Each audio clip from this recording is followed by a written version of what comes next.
Selamat datang di Si Binuang Channel. Terima kasih sudah mampir. Mari kita lanjutkan novel Tikam Samurai, Si Bungsu, karya Makmur Hendrik, bagian 313. Selamat mendengarkan. Di samping polisi ini, adalah seorang lelaki yang dikenal Si Bungsu sebagai seorang staf konsulat. Ya, dia adalah menodongkan pistolnya orang Indonesia yang menduduki tempat penting pada staf konsulat itu. Lelaki itu tersenyum. Kedua tangannya berada dalam kantong. Senyumnya lebih mirip seringai. Tetap sajalah duduk di sana tenang-tenang nyonya. Lelaki itu bicara sopan dan masih tersenyum pada Salma yang akan bangkit. Suaranya terdengar perlahan ke telinga Si Bungsu. Salma bukan main kagetnya melihat kejadian ini. Sebab dia tahu benar lelaki ini staf konsulat, teman sejawat suaminya. Akan halnya Nurdin yang terbaring sakit itu tetap saja bersikap tenang. Dia mengunyah makanan dalam mulutnya perlahan. Selamat malam Overstay, lelaki itu berkata dengan senyum tetap menghias bibirnya. Selamat malam, jawab Nurdin. Nampaknya Anda tak terkejut dengan kehadiran saya. Staf konsulat itu berkata. Nurdin tak segera menjawab, dia meminta air pada istrinya. Minum beberapa teguk, lalu kembali menatap pada rekannya itu. Kenapa saya harus terkejut? Saya sudah menduga Anda terlibat dalam sindikat ini. Lagi pula dalam sebuah negeri pengkhianat-pengkhianat merupakan kejadian yang lumrah, muka lelaki itu jadi merah. Senyumnya lenyap, namun dia masih tetap tegak di tempatnya. Saya datang untuk menawarkan kerjasama Overstay, menarik juga. Kerjasama bagaimana? Anda ikut dalam sindikat kami. Dan Anda akan mendapat perlindungan berikut seluruh keluarga Anda. Itu dari segi keamanan. Dari segi materi Anda dapat memiliki apa saja. Dari segi jabatan, Anda bisa kami angkat menjadi Panglima Tentara di Indonesia, tawaran yang menarik.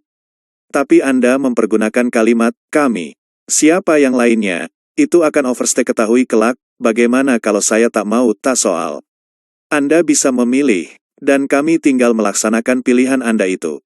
Kalau Anda menerima, maka serahkan dokumen yang Anda susun itu pada kami, dan Anda akan menerima imbalan sesuai dengan yang saya ucapkan tadi. Kalau Anda tak mau menerima, maka Anda tak perlu susah-susah lagi bekerja. Kami datang untuk menyudahi hidup Anda. Salma jadi pucat. Dia memeluk anaknya. Pembicaraan kedua lelaki itu nampaknya biasa-biasa saja. Namun siapapun bisa mengetahui, bahwa pembicaraan mereka adalah mengenai soal hidup atau mati. Soal sebuah sindikat dan sebuah negara. Si Bungsu masih tetap diam bergelantungan di luar jendela. Dia ingin tahu apa kelanjutannya. Kini jelas olehnya, orang dalam, yang terlibat dalam sindikat perdagangan wanita ini. Hanya dia ingin melihat bagaimana Nurdin keluar dari saat yang genting ini. Sementara polisi Singapura itu tetap saja menodongkan pistolnya ke arah Nurdin. Sementara itu Nurdin bicara lagi. Masih bersama Si Binuang Channel. Mari kita lanjutkan novel Tikam Samurai, Si Bungsu, karya Makmur Hendrik, bagian 314. Kalaupun saya Anda bunuh, namun Anda takkan pernah mendapatkan dokumen itu. Dan Anda takkan pernah selamat. Saya sudah mengirimkan nama Anda ke Jakarta.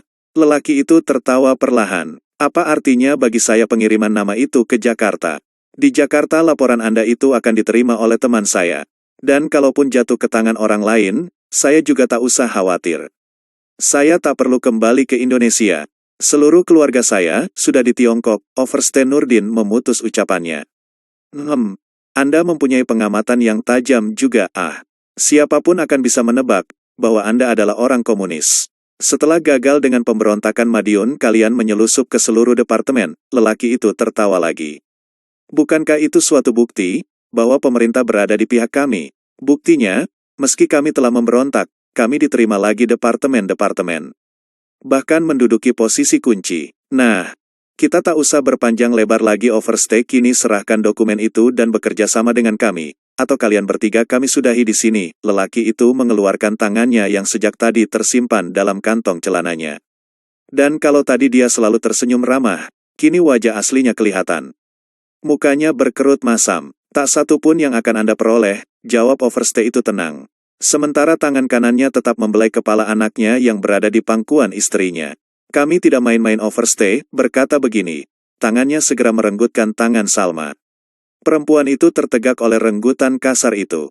Hajar dia, kata lelaki itu pada polisi Singapura yang nampaknya merupakan bahagian dari sindikat itu. Polisi itu maju setapak dan bersiap menarik picu pistolnya. Si Bungsu sudah menggebrak kaca jendela, ketika tiba-tiba terdengar letusan. Terlambat, pikirnya, dan seiring dengan letusan itu tubuhnya menghantam kaca jendela. Hanya beberapa detik, dia sudah tegak dalam kamar itu. Dan tangannya yang telah menggenggam dua samurai kecil terayun. Namun gerakannya terhenti. Dia melihat polisi Singapura itu rubuh dengan dada berlumur darah. Sementara staf konsulat yang tadi menyentakkan tangan Salma tegak kaget memandang ke jendela dan juga pada Overste Nurdin. Lalu tiba-tiba tangannya bergerak ke balik jasnya. Sepucuk pistol kecil muncul dan sebuah letusan lagi bergema. Gema letusan itu berasal dari bawah selimut Overste Nurdin. Staf konsulat itu terputar. Bahunya dihantam peluru. Dan ketika Nurdin mengeluarkan tangan kirinya, dia menggenggam sebuah revolver 6 silinder. Si bungsu masih tetap tegak diam. Nurdin ternyata berhasil keluar dari saat kritis itu dengan baik. Nurdin dan si bungsu bertatapan. Kemudian Overste itu tersenyum. Masih bersama si Binuang Channel. Mari kita lanjutkan novel Tikam Samurai, Si Bungsu, karya Makmur Hendrik, bagian 315. Terima kasih, Anda telah menjaga diriku dari balik jendela kaca itu, kata Nurdin sambil tersenyum. Si bungsu tak sempat menjawab, sebab Salma dan gadis kecilnya telah memeluk Nurdin.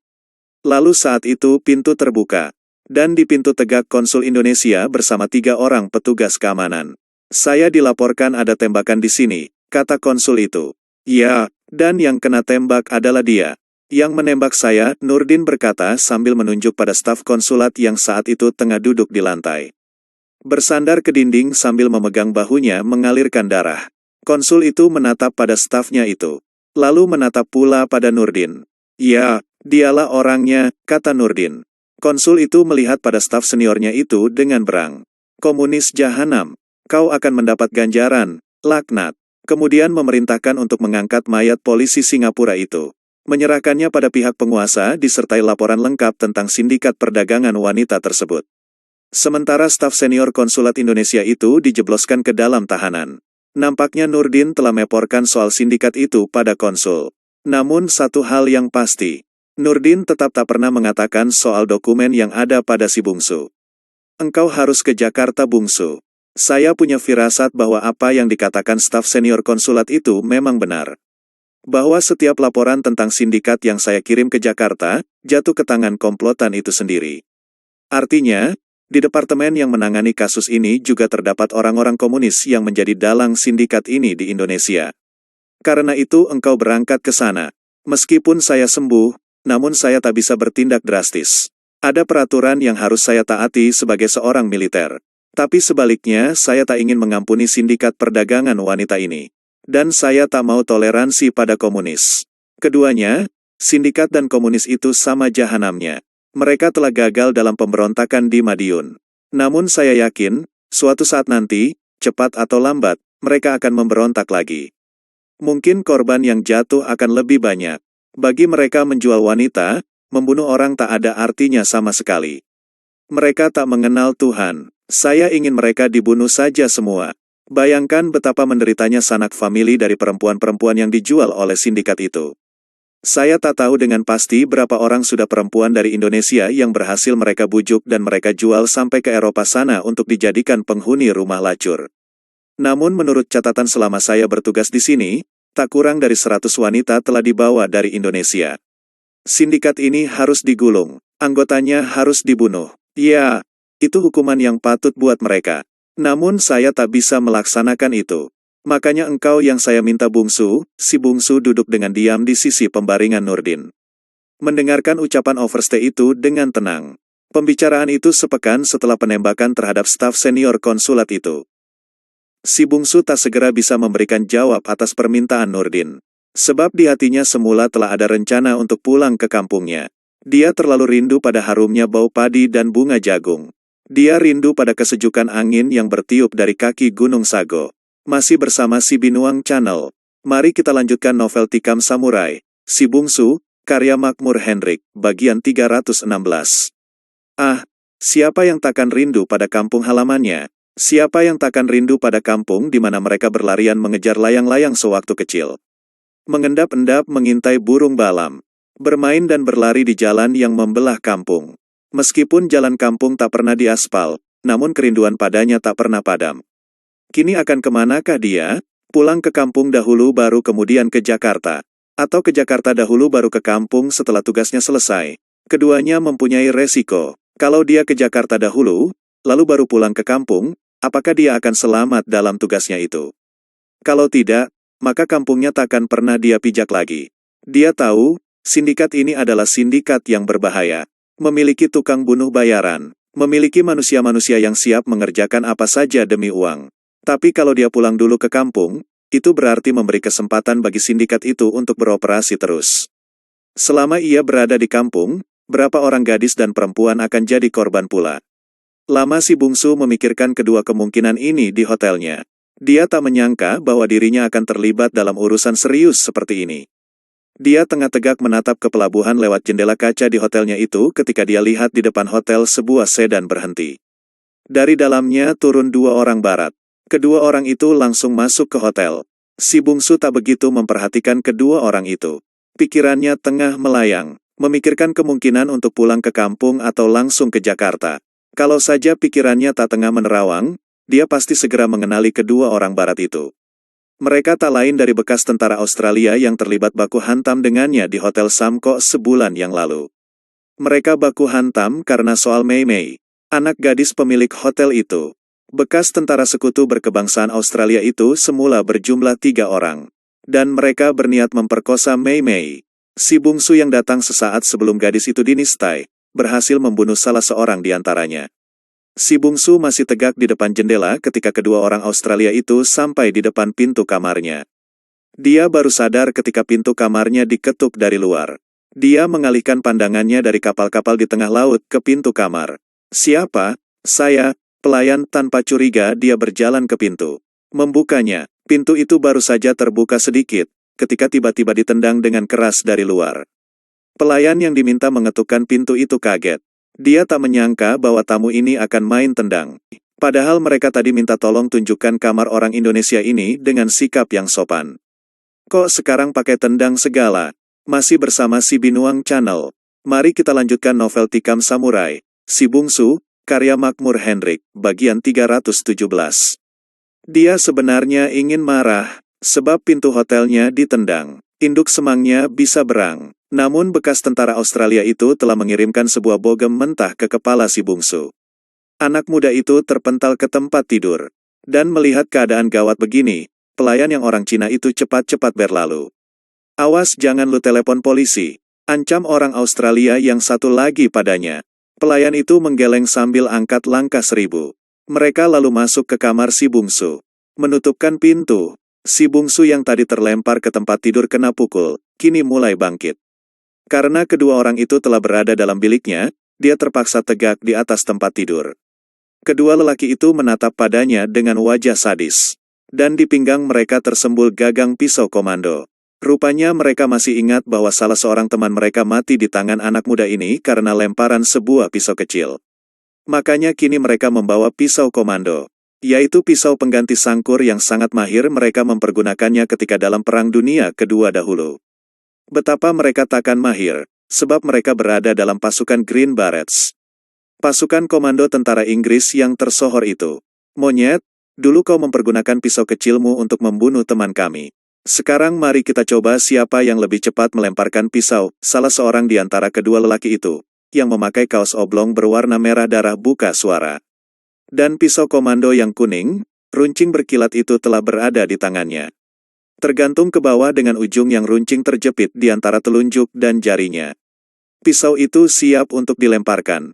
Si bungsu masih tegak diam di atas kasur. Kedua tangannya juga terjuntai ke bawah. Ada 6 samurai tersisip di kedua tangannya, tersembunyi di balik lengan bajunya yang panjang.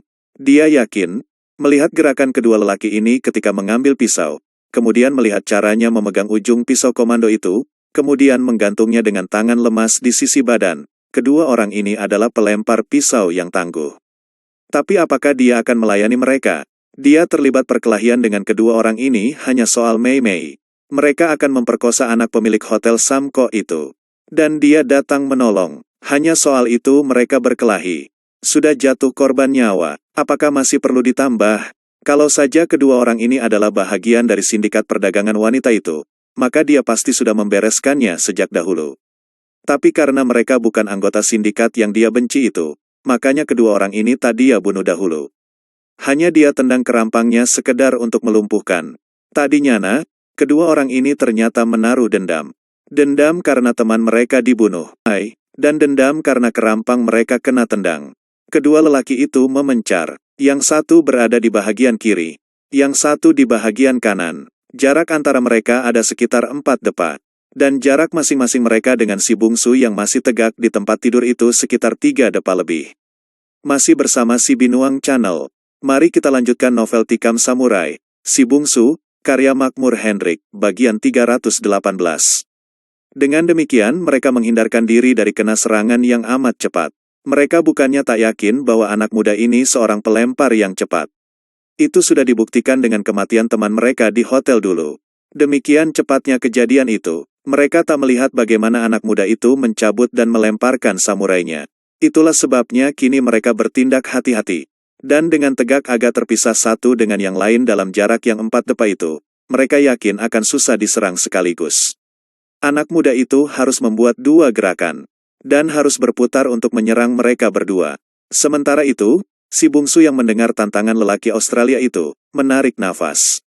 Lalu suaranya terdengar perlahan, "Saya rasa tak ada gunanya perkelahian ini, babi. Tak ada gunanya katamu, setelah teman kami engkau bunuh, setelah perlakuanmu terhadap diri kami di hotel itu. Saya berharap hal itu bisa berakhir. Dan saya bersedia minta maaf pada tuan-tuan." Kedua orang Australia itu berpandangan. Namun mereka tetap tegak dengan kaki terpentang dan tangan memegang ujung pisau komando. "Apakah engkau takut melihat pisau kami anak muda?" Si bungsu tersenyum lembut, menatap ke pisau di tangan kedua bekas pasukan komando itu. "Ambillah pisaumu, mari kita pertahankan nyawa kita sebagai seorang jantan." Suara tentara Australia itu kembali terdengar menantang. "Maafkan saya tak bermaksud meremehkan kalian berdua. Saya yakin tuan-tuan sangat cepat mempergunakan pisau komando itu." Cepat menurut ukuran tentara. Kedua bekas tentara sekutu itu tak begitu faham dengan ucapan si bungsu. Namun mereka tetap tegak dengan waspada. "Saya menantang Anda untuk mempertahankan nyawa dengan kecepatan melemparkan pisau." Anak muda, lelaki yang berada di sebelah kanannya berkata. Si bungsu menggerakkan tangan kanannya perlahan. Suatu gerakan yang benar-benar tak mencurigakan kedua bekas tentara sekutu itu. Demikian pula tangan kirinya. Sistem menjepitkan samurai di kedua tangannya itu dibuat sedemikian rupa menurut petunjuk Tokugawa. Sehingga ikatannya seperti bersatu dengan saraf.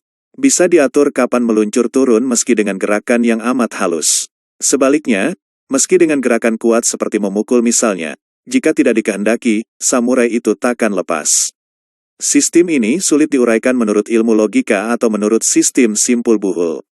Namun bagi orang-orang yang mahir mempergunakan pisau, semacam senjata rahasia di Tiongkok, atau samurai kecil di Jepang, sistem itu mudah dimengerti. Meski tak mudah mempergunakannya, sebab untuk mempergunakannya diperlukan latihan dan kemahiran yang jarang orang bisa mencapainya. Si bungsu masuk yang beruntung dan menguasai pada taraf sangat mahir. Kini, tanpa diketahui oleh kedua bekas tentara sekutu itu, anak muda itu telah memegang 2 buah samurai. Masing-masing di tiap tangannya, dan kedua bilah samurai itu terlindung dari penglihatan kedua tentara sekutu itu oleh punggung tangannya. Hulunya berada di pergelangan, sementara ujungnya terjepit antara jari tengah dan jari telunjuk. "Bagaimana caranya Tuan menghendaki pertarungan ini berlangsung?" Si bungsu bertanya perlahan. Masih bersama si Binuang Channel. Mari kita lanjutkan novel Tikam Samurai, Si Bungsu, karya Makmur Hendrik, bagian 319. "Engkau dapat melempar pisaumu pada kami setiap saat engkau suka, dan kami akan menandinginya dengan kecepatan." Demikian yakinnya kedua tentara itu akan kemahiran mereka. Mereka memang mendapat brevet pelempar pisau komando. Dan kini mereka mempraktekkannya pada anak muda ini.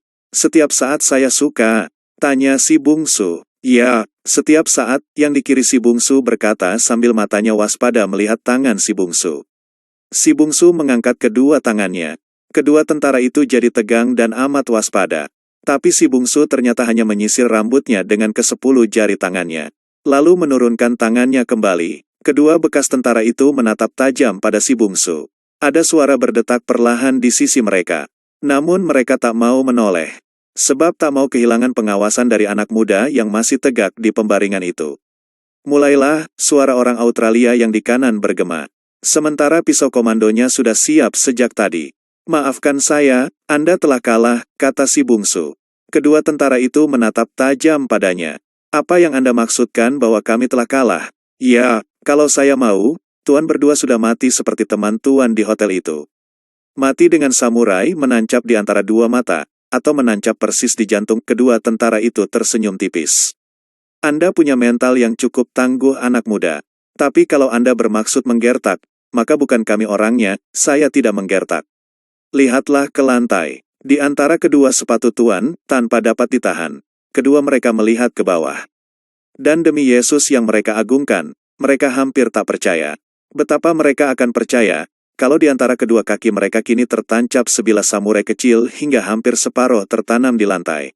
Mereka tak melihat bila anak muda itu melemparkannya. Apakah sudah sejak tadi samurai itu ada di sana, dan mereka tak melihatnya? Mustahil. Mereka melihat lagi pada si bungsu. Dan saat itu tangan anak muda itu bergerak perlahan. Kini ada dua samurai di antara kaki Tuan, katanya perlahan. Dan kedua mereka melihat lagi.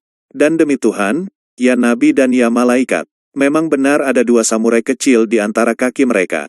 Mereka menatap pada si bungsu. Si bungsu mengangkat tangan kanannya, membuka lengan bajunya, dan di sana nampak sebuah samurai tersisip. Jika saya mau, tak terlalu sulit untuk membunuh Tuan. Tapi apakah itu ada gunanya? Si bungsu berkata perlahan, dan kedua bekas tentara itu segera sadar, bahwa mereka berhadapan dengan seorang lelaki yang ketangguhannya melempar pisau ada puluhan, barangkali ratusan lebih cepat dan lebih mahir dari diri mereka yang sudah termasuk jagoan di pasukan komando dahulu. Anak muda ini tidak membual ketika berkata bahwa dia sanggup membunuh mereka dengan mudah. Buktinya, sama sekali mereka tidak melihat bagaimana caranya anak muda ini melemparkan pisaunya. Tahu-tahu telah tertancap saja, mereka berpandangan satu dengan yang lain. Muka mereka jelas sebentar pucat sebentar merah. Kini anak muda itu tegak menatap pada mereka dengan tenang. Dengan kedua tangan tergantung di sisi tubuhnya. Dan tangan itu, kalau dia mau, memang sanggup menyebar maut. Diam-diam kedua bekas tentara Australia itu pada merinding bulu tengkuknya. Masih bersama si Binuang Channel. Mari kita lanjutkan novel Tikam Samurai, Si Bungsu, karya Makmur Hendrik, bagian 320. Tapi, yang seorang lagi, yang berdiri di bahagian kiri si bungsu, tetap saja merasa kurang puas.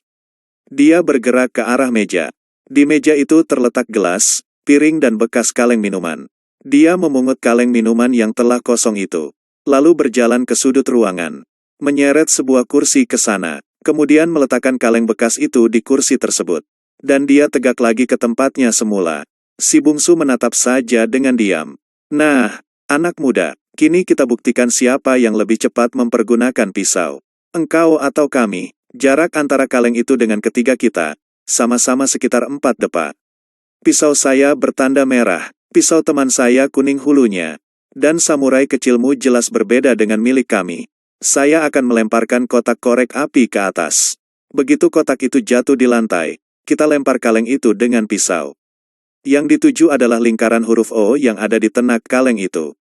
Dengan demikian kita akan ketahui siapa yang cepat. Bekas tentara itu memandang pada temannya. Temannya mengangguk, kemudian mereka sama-sama memandang pada si bungsu. Si bungsu masih diam. Dia bukannya tak tahu, banyak orang-orang yang licik. Apakah tak mungkin ini adalah suatu jebakan? Apakah tak mungkin, di saat dia melemparkan kaleng bekas minumannya itu dengan pisau, saat itu pula kedua bekas tentara itu melemparkan pisaunya. Tapi bukan ke arah kaleng, melainkan ke arah dirinya.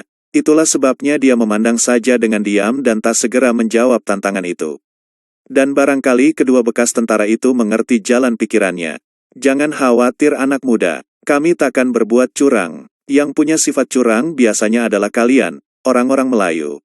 Kami menjunjung tinggi nilai-nilai sportif. Kami tahu engkau cepat dengan pisaumu. Dan kalau kau mau, kau bisa menghabisi kami sejak tadi. Nah, kami menghargai sikapmu itu. Kini kami ingin menguji sampai di mana ketangguhan kami sebagai bekas tentara komando. Yang amat mahir mempergunakan pisau. Kami ingin membandingkan dengan dirimu, kembali si bungsu menarik nafas panjang. Baiklah, kalau itu yang tuan-tuan kehendaki, akhirnya dia berkata. Yang meletakkan kaleng bekas minuman tadi segera merogoh kantong dengan tangan kirinya. Dari dalam kantongnya, dia mengeluarkan kotak korek api. Siap, tanyanya. Temannya mengangguk. Si bungsu juga mengangguk perlahan. Kedua bekas serdadu itu bersiap. Tangan kanan mereka yang memegang hulu pisau komando itu tadi mengeras. Sementara tangan si bungsu melemas. Sebuah gerakan kecil lengan kanannya membuat samurai terakhir di sebelah kanan itu meluncur turun. Korek api itu dilambungkan ke atas. Ujung-ujung jari si bungsu menjepit ujung samurai kecil yang meluncur dari lengannya. Kotak korek api itu rupanya terlalu kuat dilemparkan. Dia membentur loteng, dan benturannya menyebabkan korek itu cepat pula terpukul ke bawah. Ketiga mereka tak melihat kotak itu, hanya mempertajam pendengaran, menanti suara jatuhnya korek api itu menyentuh lantai kamar. Kedua bekas serdadu sekutu itu memang cepat luar biasa dengan lemparannya. Dan lemparannya juga tepat. Buktinya, kedua pisau komando mereka menancap saling dempet di dinding. Iya, kedua pisau komando itu menerkam dinding di belakang kaleng bekas minuman tadi. Sementara kaleng minuman itu sendiri sudah terpental dan terpaku ke dinding sedikit ke bawah dari kedua pisau komando itu. Kedua bekas tentara sekutu itu menatap dengan mata tak berkedip pada kaleng bekas minuman itu. Selain takjub pada kecepatan anak muda itu, mereka dengan kaget juga melihat bahwa pada huruf O yang menjadi sasaran lemparan tersebut, tertancap tidak hanya sebilah samurai kecil melainkan dua bilah. Dua bilah samurai kecil pada sasaran yang amat kecil dan dalam kecepatan yang sama dengan ketepatan yang fantastis. Terima kasih sudah bersama Si Binuang Channel. Jangan lupa mampir pada bagian selanjutnya novel Tikam Samurai, Si Bungsu karya Makmur Hendrik.